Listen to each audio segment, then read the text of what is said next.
the topic of the recent strike and the killing of Iran's Revolutionary Guard leader Soleimani. There is no question, no doubt that Soleimani was a bad actor, an enemy of the United States with American blood on his hands. The concern I have now is American security, the safety of Americans in the region and around the world, men and women in uniform, our diplomats, and ordinary citizens. And I'm concerned as well about the security of our nation here at home. I want to hear from the administration the strategy for protecting Americans abroad and at home, and equally important, the strategy involved in this assassination of a leader of a country with which we are not at war, in a nation where we are not at war, and what the ramifications are and the path ahead for protecting the United States. I'm deeply concerned about the dangers of a costly, long-term military confrontation with Iran, the dangers of attacks on Americans, organized attacks and terrorist attacks by a potential enemy that uses asymmetric tactics effectively. And Congress has a job to do here. Our job is oversight. We need to effectively demand from the administration all of the facts and the truth, which so far has not been forthcoming, about the rationale and the strategy, if there is one, and what the preparations are for the path ahead, which raises severe dangers. Now, impeachment also is a matter of national security, because the president has been impeached for holding hostage taxpayer-funded military assistance to a friend and ally, literally fighting for its life against Russian aggression in return for assistance to him personally, political benefit to him.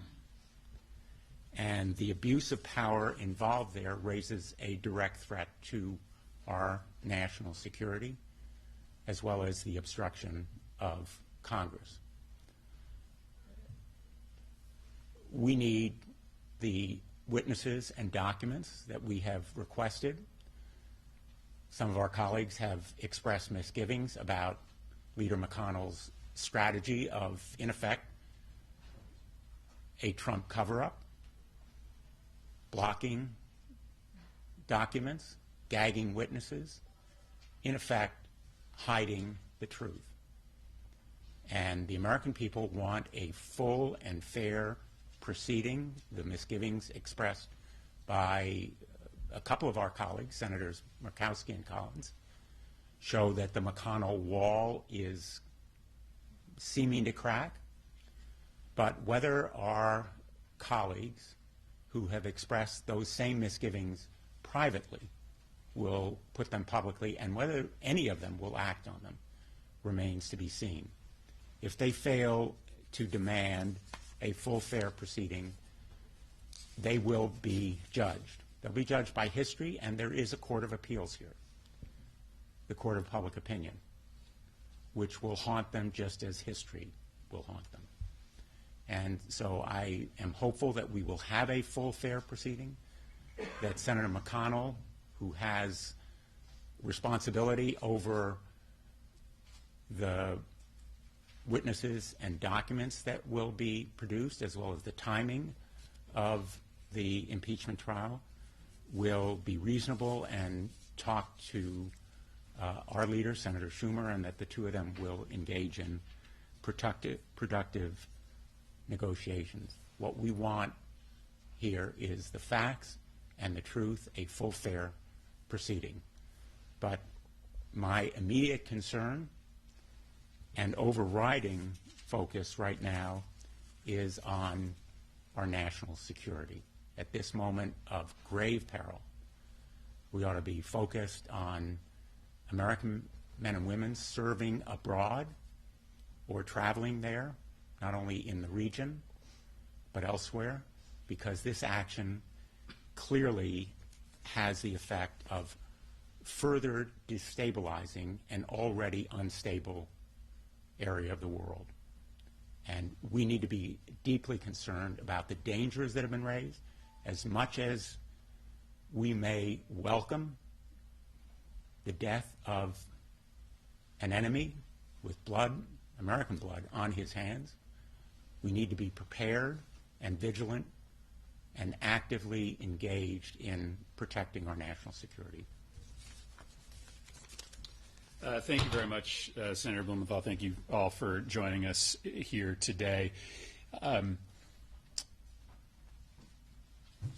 It is shocking to know that the United States has engaged in the assassination of a high-level foreign official, despite the fact that he unquestionably is responsible for the death of hundreds of Americans.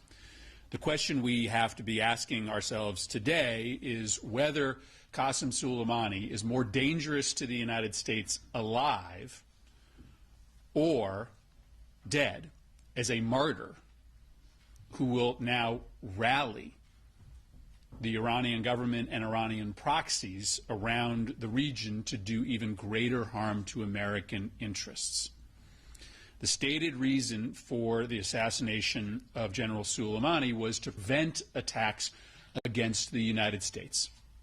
My guess is that the assassination of Soleimani will lead to greater harm to U.S. personnel, U.S. citizens, and U.S. interests.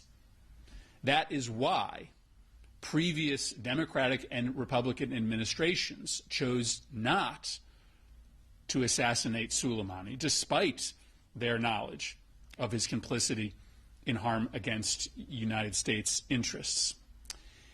And the question moving forward is whether the administration has given any thought as to how to manage the fallout that comes from such a drastic action. This is the equivalent of the Iranians assassinating the U.S. Secretary of Defense.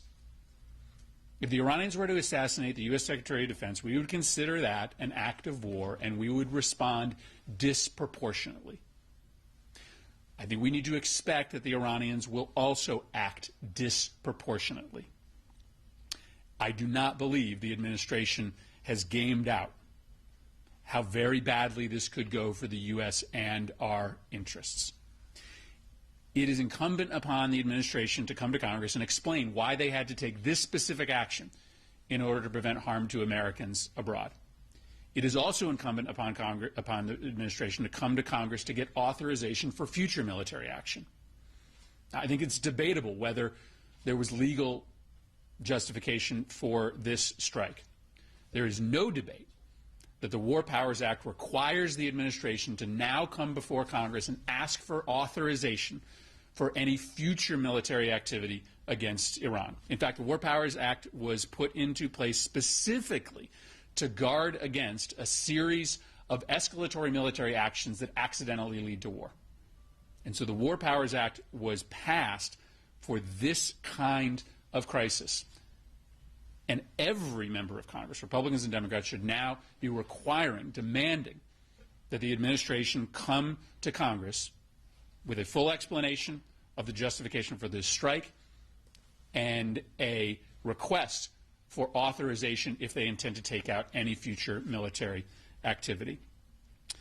Secretary Pompeo said today that Americans in the region are safer than ever before. That's not true.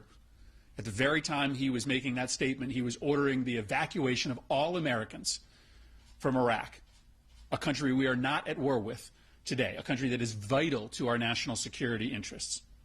Americans in the Middle East are at much greater harm today than they were yesterday. And at the very least, the administration deserves to tell us the truth about what happened and about the consequences for American security interests moving forward. They're not off to a good start today. They are not telling Americans the truth about the consequences of what they did. Senator Blumenthal is right. Impeachment is about a national security crisis as well. Part of the reason we have gotten ourselves into this mess in the Middle East is because no one trusts the United States any longer. They watched what we did to Ukraine, pulling a friend into a domestic political crisis. And countries now want to stay as far away from the United States as they can. The reason we needed to move forward with impeachment is because the president was trying to steal the 2020 election. We had to set in motion a series of consequences for his effort to try to rig the upcoming election. But the president was also jeopardizing, and is jeopardizing, American security, because he has telegraphed to allies and would-be allies that if you do business with the United States, you will become subject to the president's personal political priorities. In order to protect the United States, we had to move forward with this set of consequences. I agree with Senator Blumenthal. I don't see how we have a fair trial without an attempt to discover the truth.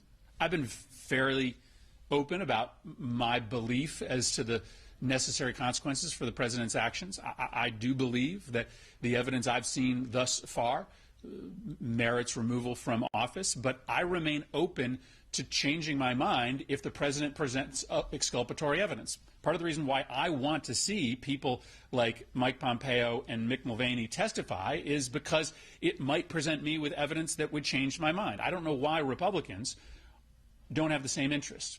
They may today not believe that the president's actions warrant removal, but why wouldn't they want to get additional evidence and information before they make up their mind? This is not a criminal trial. We shouldn't hold it to the exact same standard. But it is a fact-finding endeavor, and we should make at least a minimal attempt to try to discover facts that the House could not. These are both matters of grave national security. Finally, I will offer one more point of agreement with Senator Blumenthal. Over the course of the next 24 hours, I think we'll have conversations with our leadership and perhaps with Republicans as well about the timing of our deliberations, both on impeachment and with respect to the path forward on Iran. Next week will be a very important and a very busy week, and I think we're both looking forward to having conversations with our colleagues throughout the rest of the day. Be happy to answer questions. Keith McGilvery, we're live on Fox 61 this morning. Iran is vowing revenge at this point. You've tweeted that this could bring the most consequential military confrontation in decades, and an analyst told us this morning this is tantamount to declaring war against Iran. What do you say to Americans who are concerned that that is in fact the case?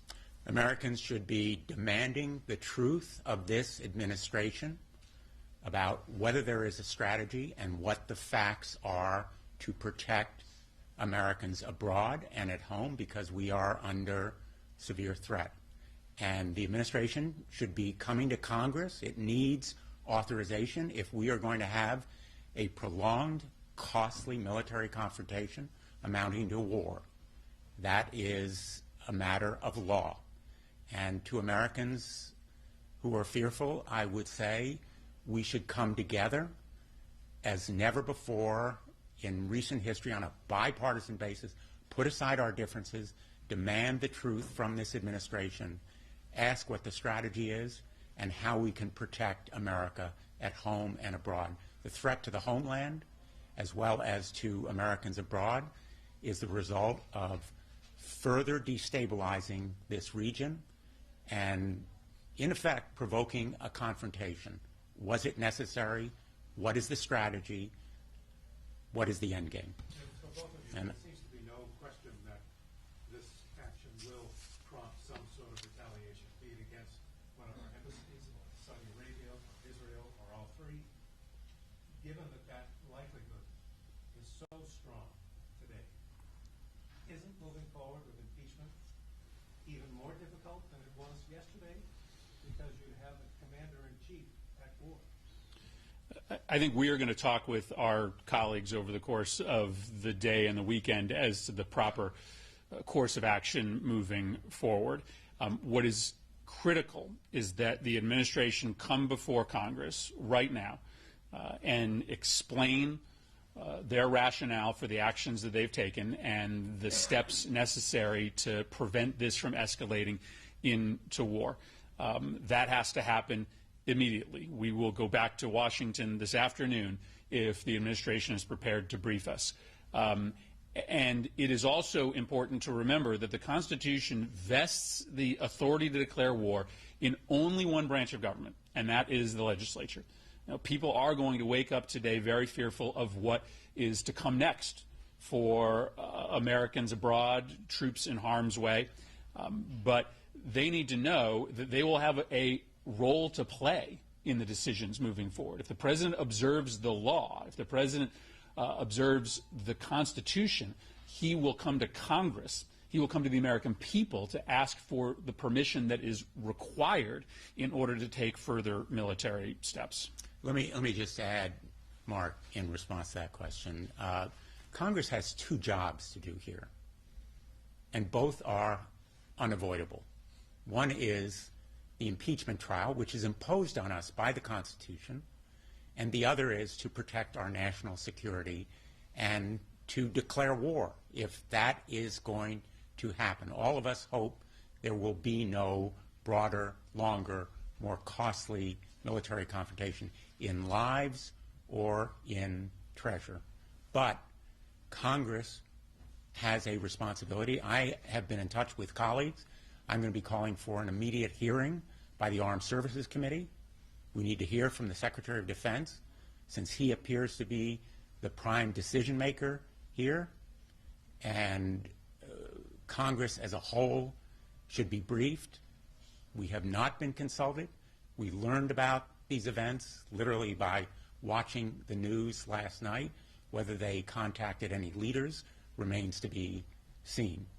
And so we're very much in the same position as the American people, apprehensive about the path ahead, uncertain about what this destabilization of the region means to America, to Americans and Americans' interests. I didn't make myself clear. Don't you think that Senator McConnell will say that moving forward with an impeachment trial in this time of crisis would be not a good idea? Well, that is a really very pertinent question, because the decision really is Senator McConnell's. He will need to talk to his Republican colleagues. They're in the majority. And Speaker Pelosi will need to decide when she's going to send the articles of impeachment. So the ball is in Senator McConnell's court, as I indicated at the very start, both as to the timing and the calling of witnesses and documents, because a full, fair proceeding is the objective, and both are possible. Congress can do both. And let me just say this. We have a constitutional obligation to hold a trial on the articles of impeachment sent to us by the House of Representatives. There is no choice involved as to whether or not we hold a trial and come to a conclusion on the articles of impeachment. So I just want to make that clear. So I don't know what Senator McConnell is going to say today, but there is no option to indefinitely postpone action on articles of impeachment. If Senator McConnell commits to a process to bring a handful of witnesses before the Senate, we could be done with a trial in a matter of weeks, not months. But there is no question we have an obligation to move forward with this trial. And we have the ability to dispense our constitutional obligation to proceed with this trial and hear from the administration and have a debate moving forward about this crisis in the Middle East. In fact, we have a responsibility to do both of those things. Senator Murphy, just a couple of days ago, you said the attack on our embassy in Baghdad is horrifying and predictable, Trump rendering America impotent in the Middle East. Do you still think America is impotent in the Middle East, given what we've just seen? Ultimately, my worry is that this is going to prove feckless. there may be chest beating happening this morning about the elimination of a very bad man in the Middle East, but if it ends up in more Americans being killed, more American interests being harmed, then it will in fact make us even weaker in the long run. So I remain deeply concerned about the position that the administration has put us in the region. We are weaker than ever before. It may be that the president is trying to make up for mistakes in the region by taking this escalatory action. But if this action, after the headlines fade, ultimately make us more vulnerable to attack, ultimately push our allies away from us, then it doesn't serve U.S. interests. Already this morning, the Iraqi prime minister has sent out an unequivocal message that this action was taken in contravention of our military arrangement in Iraq. One of the real risks here is that the United States gets ejected from Iraq, and thus we are unable to carry out our mission against ISIS. That would be very bad for the United States and very bad for our interests in the region. And I just want to emphasize a point here, because Senator Murphy just used a word that we haven't used so far this morning: allies. Where are our allies as we move forward? Britain, France, Germany remain in the nuclear agreement, the JCPOA. We withdrew unilaterally. We have been involved in this strike essentially unilaterally. And that is a break from the past, where our allies have been at our side. They've been at our back as well. And part of the strategy question is, where are our allies? Given the timing of the strikes on the eve of an impeachment trial, do either of you suspect that that played a role into the military decision? And two, does that play into your call for why the administration needs to publicly make the case for why these strikes were necessary and legally justified? For the time being, I'm going to choose to take the administration at its word that they believed there were imminent attacks against the United States. Obviously, with this president, you have to worry about ulterior motives. He has made it clear that he is willing to use the national security tools at his disposal in order to advance his personal political priorities. That is, in fact, the subject of the impeachment trial. I refuse to come to any judgment about this particular action until I have heard from the administration. The reality is that Iran is constantly considering and planning attacks against U.S. interests in the region. The question is whether or not it was necessary to assassinate the second most powerful person in the country to stop those attacks. Remember, Soleimani was replaced within a matter of hours. The Quds First still exists as a lethal instrument of Iranian power in the region.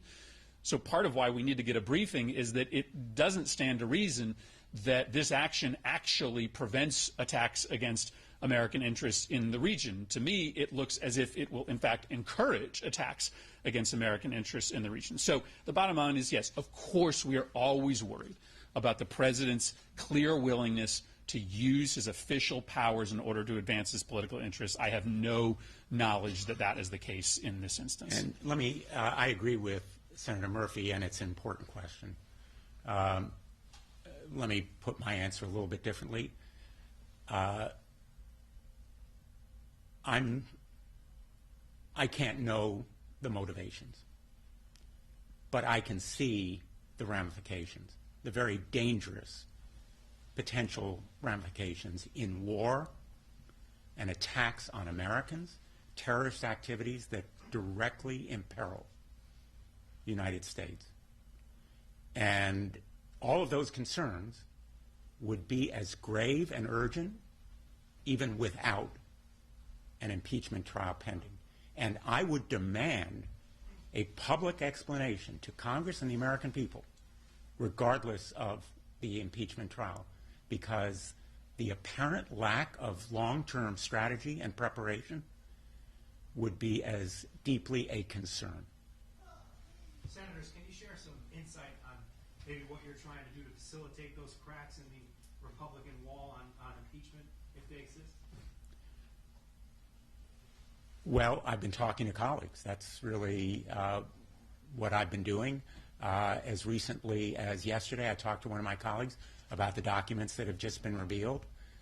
If it weren't for what happened last night, we would be talking right now about the documents that have come from the Center for Public Integrity and separately from an organization known as Just Security, which show the Pentagon actively criticizing and resisting the president's decision to withhold this $400 million at a time when Ukraine desperately needed it, and the possibility of it actually being expended was in grave doubt.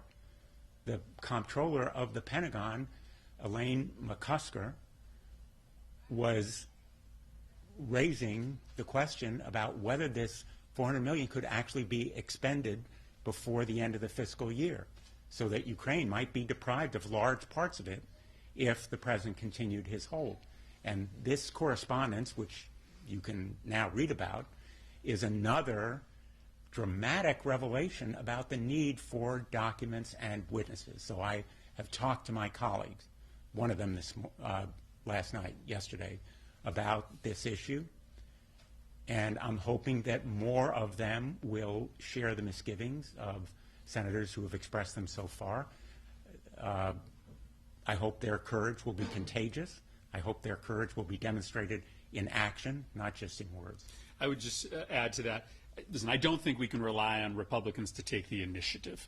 We are going to ultimately have to put motions before the Senate in the coming weeks to require the production of documents and the testimony of witnesses.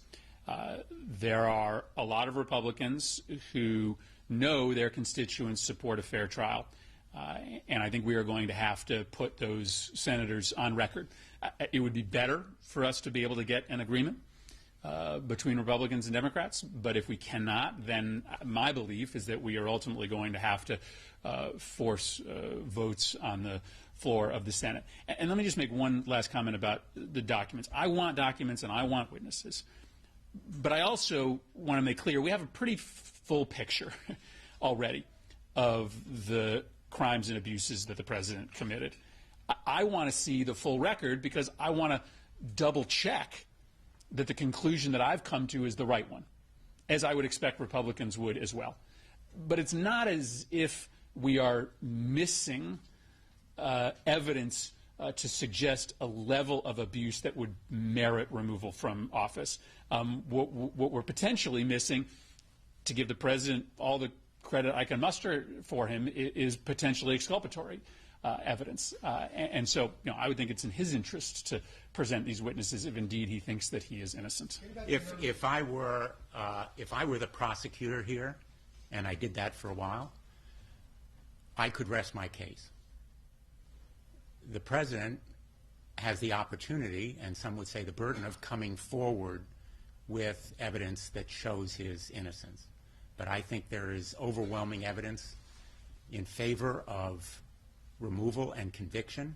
And I think that our colleagues on both sides of the aisle have heard over the last 2 weeks from overwhelming numbers of the American people who want documents and witnesses. 70% of the American people, more than 60% of Republicans, feel that the Senate should hear from those witnesses and should see those documents, and the American people deserve to see and hear them as well. I think that's far more effective in persuading our colleagues, and they are going to have to go on record. There's no question, if Senator McConnell refuses to be reasonable, if he continues to enable the president to run his own trial, that's what he is doing.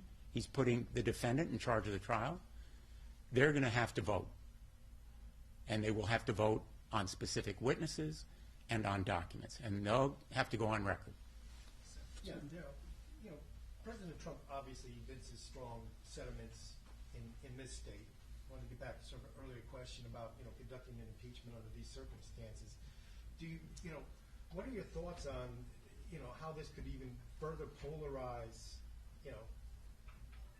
the electorate here and energize,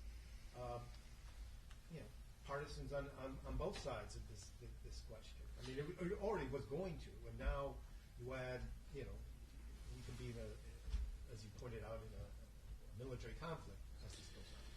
Well, I don't think that we're allowed to look at the political considerations of war. I don't think that we're allowed to think about the political consequences of removing a president. We have to make decisions based upon what we think is right and wrong. Of course, you have to be listening to your constituents on every decision you make in Washington, but I think we have to be making evaluations on both impeachment and the future course of policy in the Middle East without viewing any of this through a political lens. Now, I do think that one of the most important reasons for the president to seek authorization from Congress before going to war is to make sure that he has made an attempt to get as broad a cross-section of the American public behind him as possible.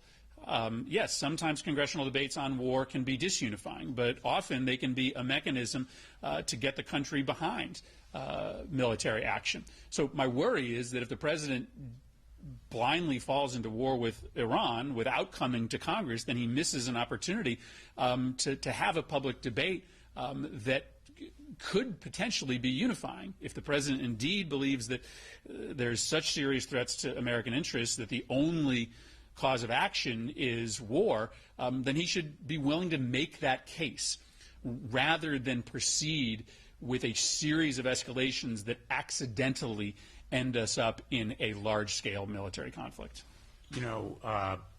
History shows that there is no war that America can't win when we are united. It also shows that war is very, very difficult when the nation is divided.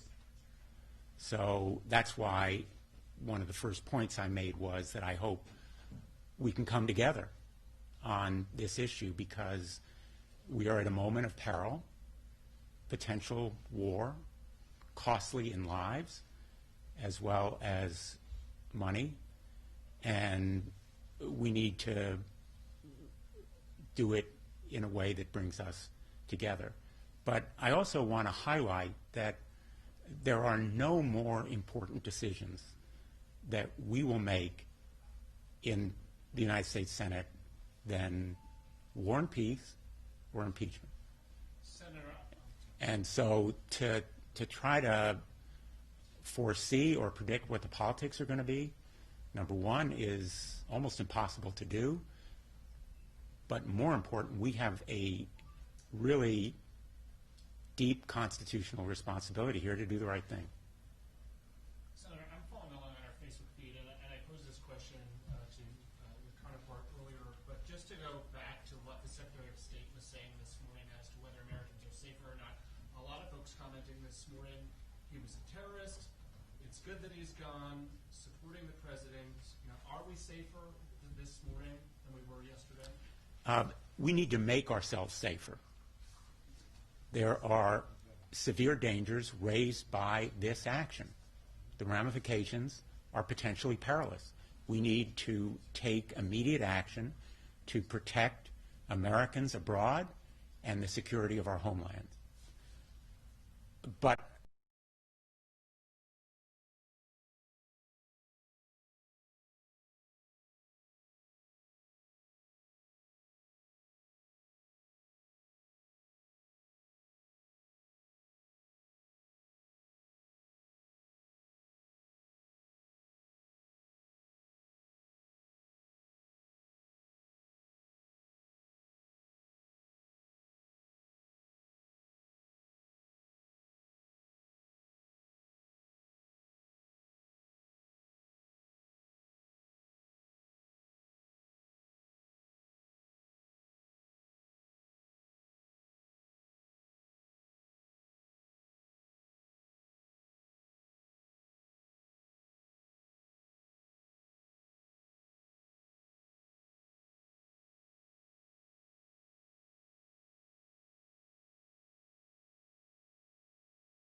OMB, who was dealing with this hold, makes clear that the decision came directly from the president. Right. So it's important for us to get not just the documents that were disclosed to the public, to get the entirety of the documents without the redactions. Congress should be able to see all of those communications. And by the way, Just Security has the unredacted documents, but it's not permitted to reveal them as part of its agreement with the source. And I would just semantically differ somewhat with Senator Murphy. None of these documents is new evidence. Let's be very clear. None of these documents are newly discovered evidence. They are evidence that was hidden and concealed. The president blocked this evidence. He gagged the witnesses. Every one of these documents was sought by the House. It's not new evidence. It's newly revealed evidence that we knew was there. And that is the heart of the matter. The president has blocked every single request for documents, every single one of them, from the Department of State, the Department of Defense, the Department of Energy, OMB, the White House, every single one of them blocked, and up to 12 witnesses gagged. They're not newly discovered. Mick Mulvaney, Robert Blair, Michael Duffy, and others that we are seeking, they're not new.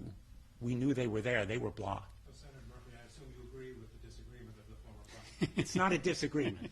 It's a semantic difference. No, listen, I mean, one of the articles of impeachment against Bill Clinton was obstruction of justice. And Bill Clinton gave his blood to the investigators, right? I mean, the hypocrisy from Republicans is pretty stunning, given the fact that that they brought an obstruction of justice charge against President Clinton, and he produced documents, he produced witnesses, and he in fact allowed for the special counsel to take a blood sample from his body. President Trump has done everything possible to block everyone from testifying. And remember, the only people that have testified did so against the wishes, against the demands from the administration. Gordon Sondland, who is the most damning witness, testified even after being told not to by this administration. So, no, of course, this is the exact reason that we want these emails, is because we know that there's a reason that the administration is hiding them. I think it's logical to believe that the administration doesn't want people like Mick Mulvaney to testify, doesn't want people to see these emails, because they know that it will be lock-tight, airtight evidence that the president committed impeachable offenses. Based on precedent, when you call for the administration to brief Congress, and you also are calling for the administration to essentially brief the U.S. public, I get that. But based on precedent, what would a briefing to Congress, what should a briefing to Congress entail, as far as who would get that briefing and what would be seen? I think the administration will brief Congress. I think that we will have a briefing. I would prefer for that to happen today. I would guess it will happen at the beginning of next week. That briefing should be from the Secretary of State and the Secretary of Defense. It should be from the highest level U.S. officials. There should also be intelligence. Gene Haspel should be there as well to present to Congress the underlying intelligence that led to this strike. It should be to the entire Senate and to the entire Congress. I sit on the Foreign Relations Committee. That's the committee that has the authority and the responsibility for declarations of war. But that disclosure from the administration should come to all senators and all members of Congress, and it should happen immediately. I think both of us stand ready to return to Washington the minute that briefing is noticed. And I think we will both be on the phone today trying to discover as much of this information by phone as we can. Based on precedent, these briefings occur frequently. Often they are classified. They occur in what's known as the SCIF, which is the classified area, and they are to the whole Senate. The same is done with the House in their similar facility. My point earlier was we should have public briefings. We should have public hearings with the Secretary of Defense and the Secretary of State under oath in public, which does not happen in these so-called briefings. And I have complained often about these classified briefings that more of them should be made public, because they often involve information that is well known to our adversaries and enemies. We know the facts. They know the facts. The only people who don't know the facts are the American people. When President Obama requested congressional authorization for strikes against Syria, Secretary Kerry and the Secretary of Defense came before the Senate Foreign Relations Committee and I believe the Armed Services Committee in public testimony. So does Congress need to consider a new authorization for use of military force, or is that a decision you guys make? In a word, yes. It does. Yeah, it does.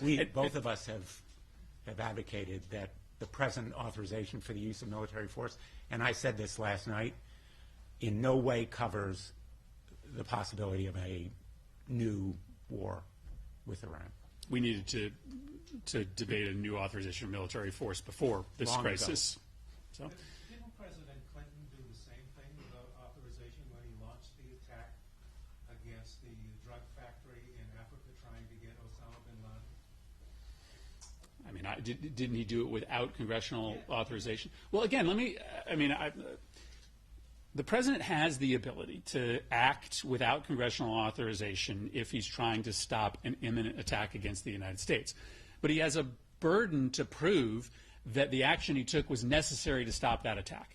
I think our worry is that in this case, the action he took is actually going to precipitate attacks against American personnel. But yes, there has long been an exception to the Article 1 reservation of power on war declaration in order to prevent imminent attacks against the United States. And, for people, crowing that President Obama went after Osama bin Laden without a congressional authorization, well, that was clearly authorized by the 2001 AUMF. The president had an existing authority to target militarily anyone who was responsible for the September 11th attacks against the United States. There is no war authorization against the state of Iran. And so, the president is welcome to make the case that he needed to take this action in order to prevent an imminent attack. My guess is that the evidence in the end will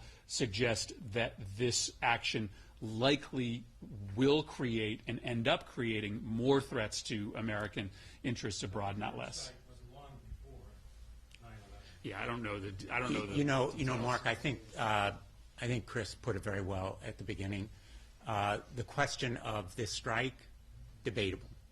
The question of war with Iran, not debatable. He needs approval from Congress.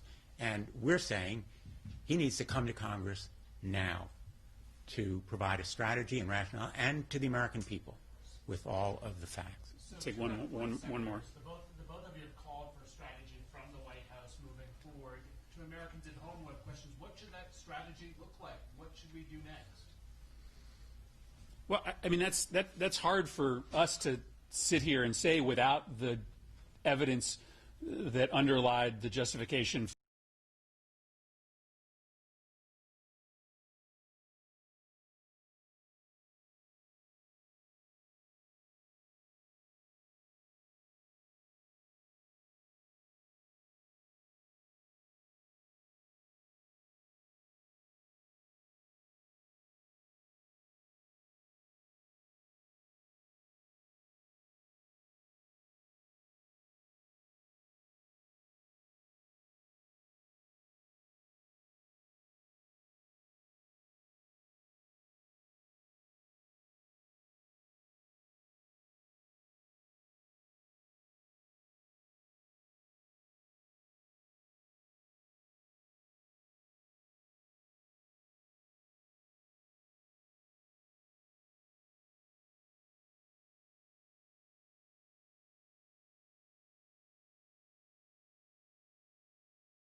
American public?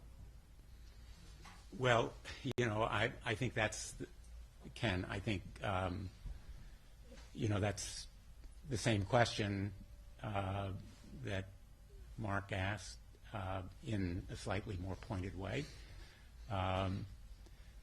And all I would say is we can't know the motivation. We know what the dangerous ramifications are, and I'm looking at what those dangers are. That's our job, try to protect the nation.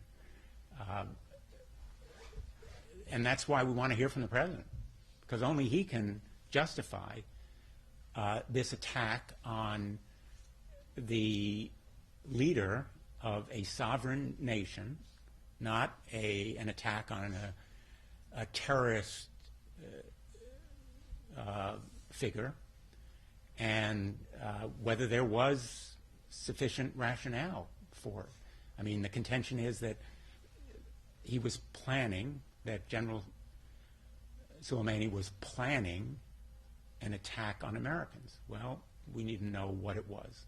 We need to know what the rationale. I'm generally not in the business of defending the president's motivations, but I mean, it is important to look at the context here. We have been in a months-long series of escalatory actions with the Iranians. Many of us have raised objections to that escalatory behavior for the entirety of that period. And so I do think that you have to place last night's action in the context of a long run-up. In some ways, what happened last night was predictable, given the fact that neither side seemed to be open to negotiation or dialogue, and neither side seemed to present any real off-ramps. So we don't know the motivation, but I do think it's important to sort of to look at what happened last night in a context that has existed in many ways separate and aside from the drama over impeachment. And again, just to give the president his due, this man was an enemy of the United States. He's been responsible for killing many Americans. Americans in uniform and American civilians, innocent Americans whose blood is on his hands. Let nobody doubt that he was an enemy of this nation and very dangerous to the nation. And so I think on that point, we are in agreement. Thank you. Thank you, everybody. Thanks, everyone. All right, thanks, guys. There are a lot of parallels between the Clinton attack on Osama bin Laden and Khartoum in 1998 during an impeachment. A terrorist leader, he missed,